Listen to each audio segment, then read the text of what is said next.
Добар ден, почитувани гледачи, добре дојавте во Што мисли народот на телевизија Стар. Ова работна недела ја заокружуваме со емисија во која што ќе разговараме за Штип, ќе разговараме за Истокот, но низ призмата на она што е работата на пратениците, и тоа на еден од пратениците од Штип, кој што е практично прв пат во таа улога, а во нашата емисија гостувал често пати од многу аспекти кои што се уште како значени за Штип, како директор на јавното предпријатие ИСР, како координатор на ВМРО-ДПМН во Штип, значи како личност која што уште како има зад себе работа која што дава за право да можеме да разговараме. Сега, со пратеничката функција, уште повеќе затоа што е тоа нов момент, она што го нуди пратеничката функција за да може да се придонесе за градот и за регионот. Му посакувам добар ден на господинот Никола Мицевски, пратеник од ВМРО-ДПМН во Републичкиот парламент. Добар ден, благодарам на поканата.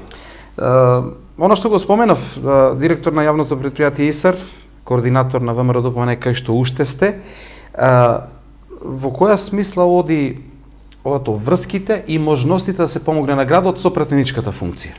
Па добро, пред се поздрав до гледачите на телевизија Стар. Ние имаме многу пати разговарано за тоа што значи можноста да се помогне.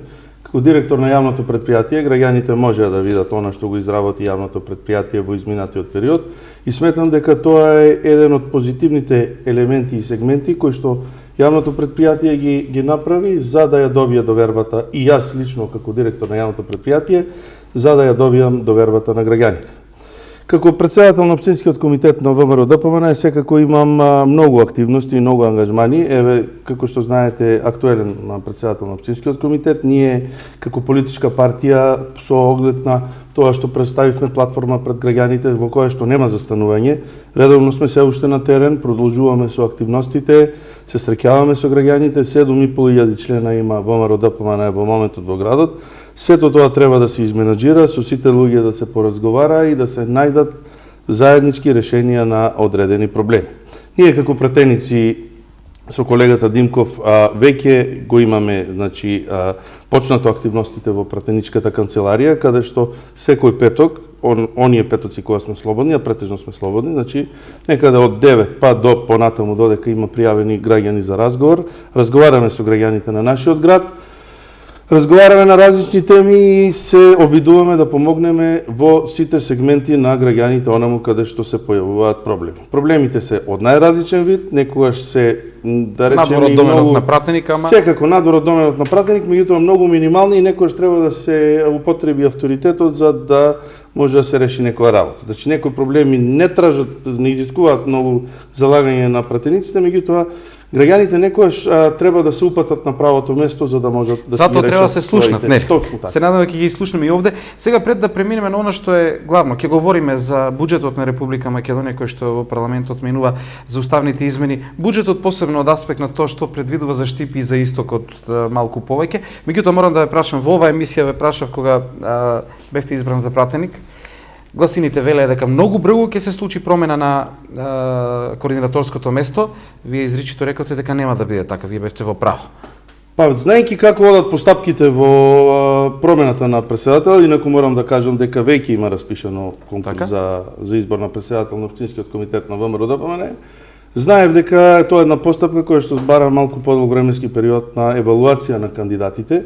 И од таа причина знаев дека таа промена нема да дојде толку брзо, меѓутоа како и да е, јас стојам тука да помогнеме и со изборот на новиот претседател на Општинскиот комитет, јас како пратеник и еден од избраните функционери од општина Штип и од изборна единица 3, ќе продолжам со целосна моја активност за помош на новиот претседател и за реализација на неговите планови и активности во склоп со она што го кажува централата на ВМРО-ДПМН. Ако ја нема таа поврзаност и комуникација, тешко ќе отработите, се разбира. Така. Да вклучиме прв гледач за денеска. Добар ден, повелете.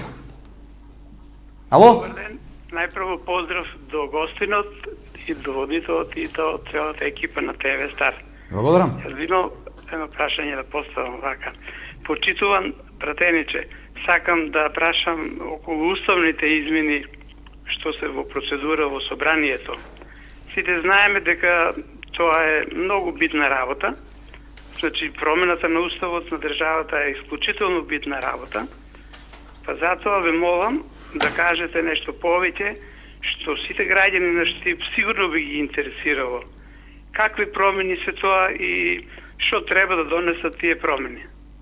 Благодарам на јавувањето, ова беше и предвидено како моје прашање. Благодарам на гледачите. Очигледно дека има Очигледно дека и гледачите се интересираат за она што е најзначајно на политички поглед во државата. Значи, благодарам за прашањето до гледачот. Уставните измени, значи уставот е една материја која што не се отвара толку често за разлика од законите кои што можат да претрпат одредени измени. Значи, при отварањето на уставот потребно е да се исполнати некои критериуми и норми и потребно е да се обезбеди доволен број на пратеници кои што ги гласаат за истиот.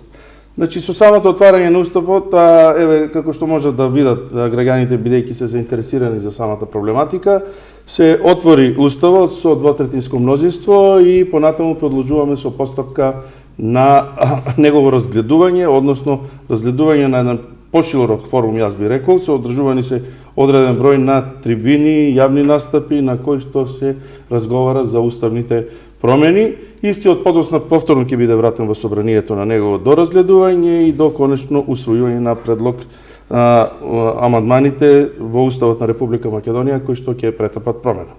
Значи, она што ВМРО-ДПМН е како десна партија, демохристијанска партија која што се грижи за традиционалните вредности во државата, е амандманот број 33, кој што го дефинира бракот, каде што, согласно новиот амандман, бракот е животна заедница, исклучиво меѓу само една жена и само еден маж. Имаме огромен број на реакции тука од некои невладени организации, меѓутоа лично за мене и за ВМРО-ДПМН како демохристијанска партија, бракот ќе остане таква заедница помеѓу само една жена и само еден маж.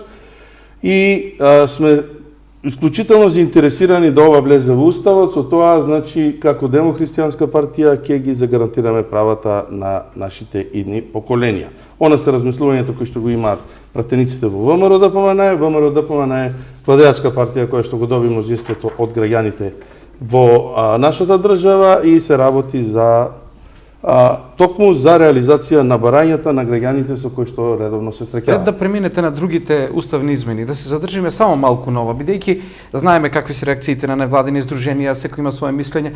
Како е во редот на пратениците, независно од која провиненција се знаеме дека опозицијата ја нема, меѓутоа, дали има некои разаидувања, дали има некои сомневања од било кој пратеници? Значи, околу ова прашање во моментов нема никакви разаидувања. Она што јас го имам разговарано, да речеме во кулуарски кругови со другите пратеници и она што го имаме разговарано на координации како пратеничка група помеѓу ВМРО-ДПМН и ДУИ, немаме никакви разидувања за дефинирањето на бракот како уставна категорија помеѓу само еден маж и само една жена. Така. Тоа е едно од позначајните, не едно од позначајните, по мене едно од најзначајно прашање кое што ќе го разгледува промените на уставот, како второ е основањето на меѓународни финансиски зони.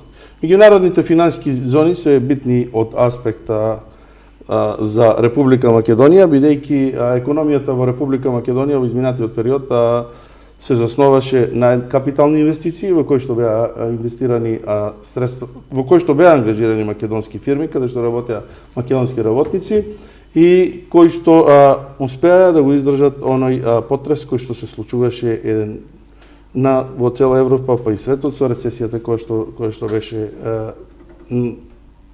економската криза, практично секаде зафати на некој начин. Од таа гледна точка, значи излезе дека технолошко развојните индустријски зони кои што владата на ВМРО-ДПМН ги промовира, се едни од најзначајните сегменти кои што се случуваат во изминатиот период.